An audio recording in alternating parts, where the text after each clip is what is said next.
سے عمر سنتے رہے. میرا اور آپ کا ملک تو ان کے مقابلے میں کچھ 40 گنا سے بھی کم ہے. اتنی اللہ تعالیٰ نے ان کو حکومت اور ان کو قوت اور ساری چیزیں عطا فرمائی. حضرت عمر سن گئے.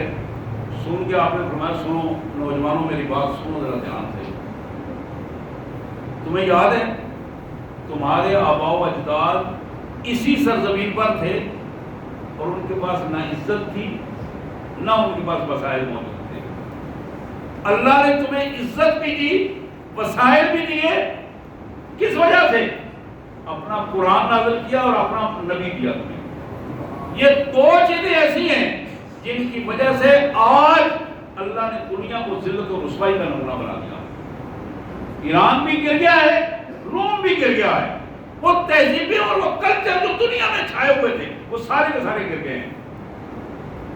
اس تہذیب اور کلچر کو اللہ نے سب سے ٹاپ پہ رکھا ہے جو اللہ نے خود اپنے نبی علیہ السلام کے ذریعے دیا تھا. آپ نے فرمایا کہ سن لو قیامت تک کے لیے تمہیں میں بات بتا دوں, عزت ملے گی صرف اسی کو جو اللہ اور اللہ کے رسول کو عزت دے گا, اور جو ان کو عزت نہیں دے گا اس کو کبھی بھی عزت نہیں ملے گی. وہ ہمیشہ ذلت اور رسوائی میں رہے گا. بے شک وہ کلمے کی تسبیحیں پھیرتا رہے, بے شک وہ سجدوں میں رہے, جو کچھ بھی کرے, جب تک اس کی ذہنی سطح درست نہیں ہوگی. ذہن میں شہادت اللہ الہ الا اللہ وحدہ لا شریک لہ واشہد ان محمد عبدہ ورسولہ, ذہنی طور پر اس بات کو تسلیم کر کے پوری دنیا میں ان کو ترجیح نہیں دے گا, اس وقت تک اس کی کامیابی کا کوئی پیغام نہیں.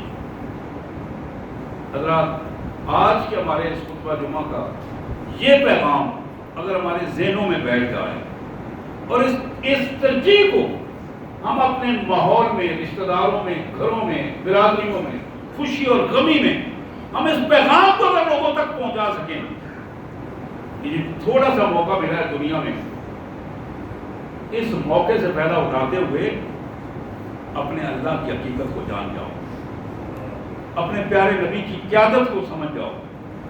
بس یہ باتیں اگر سمجھ میں آ جائیں آپ یقین کریں دنیا اور آخرت دونوں میں کامیابیاں ہیں. اللہ نے اس کی توفیق عطا فرمائے. وآخر دعوانا الحمدللہ رب العالمین.